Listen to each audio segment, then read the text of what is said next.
বন্ধুরা তোমরা কেমন আছো? আশা করি তোমরা খুব ভালো আছো। আমিও খুব ভালো আছি। আজকের আমাদের রায়দিঘি বিধানসভার কিছু চোর দেখাবো। চোরগুলো কিভাবে চুরি করেছে এ টু জেড তোমাদের কাছে সব বলবো। প্রথমে তোমরা দেখা পাচ্ছ, এই হচ্ছে 1 নম্বর সবচেয়ে বড় চোর। এই চোরটা আমাদের গ্রামের রাস্তার ধারে গাছপালা কেটে নিয়ে বিক্রি করে দিয়েছে। দিয়ে সেই টাকা নিয়ে কি করেছে জানো? চোরের বইয়ের সোনার গয়না করে দিয়েছে এই চোর। আর একটা চোরের দেখাচ্ছি, দেখুন, দেখা পাচ্ছ, এই হচ্ছে আর একটা চোর।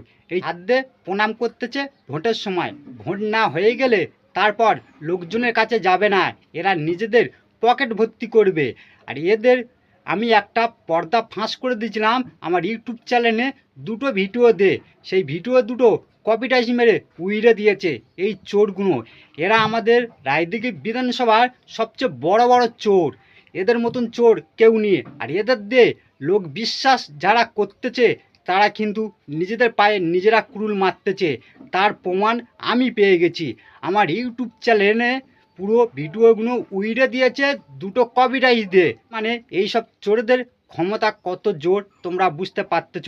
কিন্তু এই যে একটা নতুন চোর খাতায় নাম লিখেছে, এই চোর তো আর চুরি করতে পারবে না। এর তো পুরো ঘাট তো ভেঙে দিয়েছে। এদের যে চুরি করতে বলবে সে তো আর গদি নি, তার তো গদি কেড়ে নিয়েছে।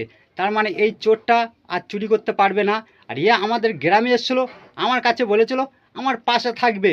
আরে চোর, তোর পাশে থাকবুনি? তুই এমন একটা চোর, আমার ইউটিউব চ্যানেলে দুটো ভিডিও উইরে দিয়েছিস কপিটাইজ মেরে, আর তোর পাশে আমি থাকবো? চোর।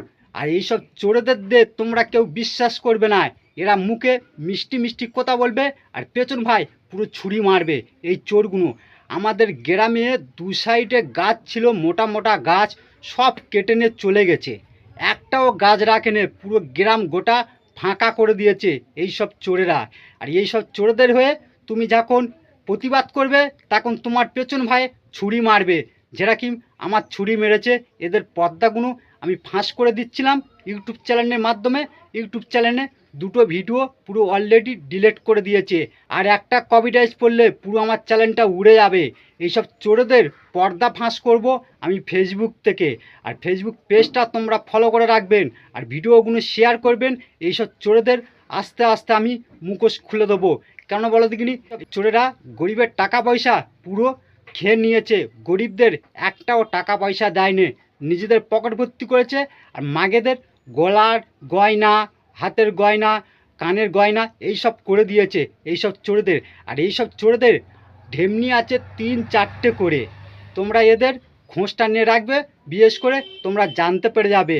আর রায়দিঘি বিধানসভার এমন একটা জায়গা, কিন্তু কাজ একটাও করে নেই। এরা খালি বড় বড় ভাষণ দেয়, বলে আমরা কাজ করেছি, কিন্তু একটাও কাজ করে নেই। এরা দেখাতে পারবে না। এইসব চোরদের কোনো সাংবাদিক যদি এদের জিজ্ঞেস করে, এরা একটাও কাজ দেখাতে পারবে না। এরা শুধু খালি লোকের কাছে ভাষণ দেয়, আমরা এইসব কাজ ফাজ করেছি, কোনো কাজ করেনি। আর এদের কিছু চেলা চামুন্ডে সাংবাদিক আছে, তারা শুধু খালি দিনের পর মিথ্যে খবর করে। একটা কথা বলতেছি শুনুন, চোরের সাথে ঘুরলে তাকেও বলা হয় চোর। এদের সাথে কিছু সাংবাদিক ঘুরতেছে, তারাও চুরি করতেছে, আমাদের কাছে খবর আসতেছে। এইসব চোরদের আস্তে আস্তে আমি মুখোশ খুলে দেবো ফেসবুক পেজের মাধ্যমে। তোমরা আশা করি ভিডিওটা শেয়ার করবেন। এখানে ভিডিওটা শেষ করতেছি। ভালো থাকুন, সুস্থ থাকুন। আর এইসব চোরদের যদি ভিডিও দেখতে চাও আমার ফেসবুক পেজটা ফলো করে রাখবেন।